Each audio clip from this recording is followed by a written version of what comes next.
You know what I'm saying? You couldn't just call me and then we could have just had this conversation. Tory, I hear what you're saying. I'm gonna be honest with you. Like, you're one of the few rappers who, like, I felt like, I could talk to, I could hit up anytime, and also someone who's been really like considering, like in moments that the internet don't even think about me, and like it's like snowball effect because just like you at times, the internet gets down on a few people, and you're the butt of the joke, and nobody cares.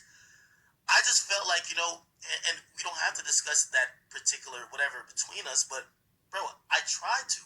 I called your phone. I tried to reach out to you. I had other people reaching out to you. I wanted to talk to you because I valued the relationship that we had. And I felt really like, damn, he won't even like just hear me out. He's just like, fuck that. I don't even want to speak to you. Okay, cool. Honestly, is just was like this, bro. I'm gonna fuck with you. I am the type of nigga like in life where I look at life like, if I wouldn't have hung out with you in high school, I'm not hanging out with you, my nigga, in real life. I don't care how famous you are, what you do, but if I would have hung out with you, just because I just thought you was a funny nigga, or I just thought you was just like a nigga I would have hung out with, I'm gonna fuck with you. That's how I am. You're a nigga that I feel like I would have hung out with in high school. So it's like one of those ones where I showed you love to the point where it's like I told you things, and still to this day, like minus the last 2 months or whatever the case has been going on, but it's been things where it's like I've showed you and told you certain things where it's like, dog, I'm only telling you this because I fuck with you, right? Like, I know that you could take this information and go really crazy with it. Like, you get what I'm saying? Yeah. But I told you certain things because you're my man's, fam. I've never ever been a nigga who's been scared to be like, yo, this is my dog. I don't care about what niggas got to say about me. Niggas say good things about me one day and then they say bad things about me another day.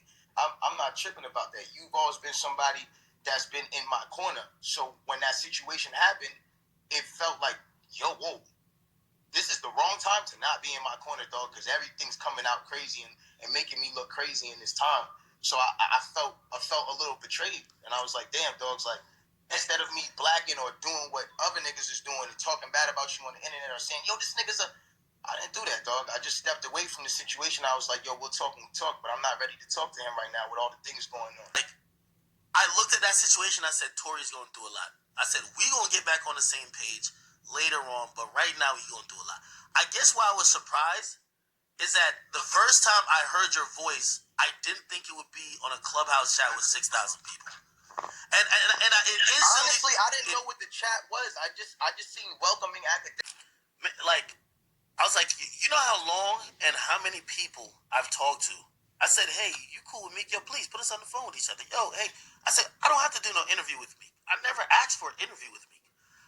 I knew Meek, who's a person who's going to be in this culture, and I think I'm going to be around as well. Let's try to lie. You handled yourself with the Meek situation, I think, well. I mean, at the end of the day, I tried. You handled the situation well. I'm not gonna lie. I didn't say shit. I was just listening. I tried for so long. It seemed like a couple of times. It seemed like a couple of times he was saying certain things, but then there'd be those moments when you would challenge it, and then you were right with the challenge, and he didn't want to answer those. And that's why I was just like, you know what? I'm gonna step out of this conversation because this isn't really my conversation. Before Meek got there, that's the only time we were having our small thing, and then when we started I realized, I'm like, you know what? We in Clubhouse right now. So I kind of stopped, and I stopped what I was talking about at the start. You know, when I first started talking about it was our situation. Then I was like, you know what? This isn't the right place for this. And then I stopped. Kate, off the internet shit, I wanted that conversation before it was public. You know what I mean? Like, I wanted that conversation too, but that's also why I said this is not the time for that conversation. There's a lot more that I wanted to say to you, and there's a lot more that I will say to you when we get on the phone in private.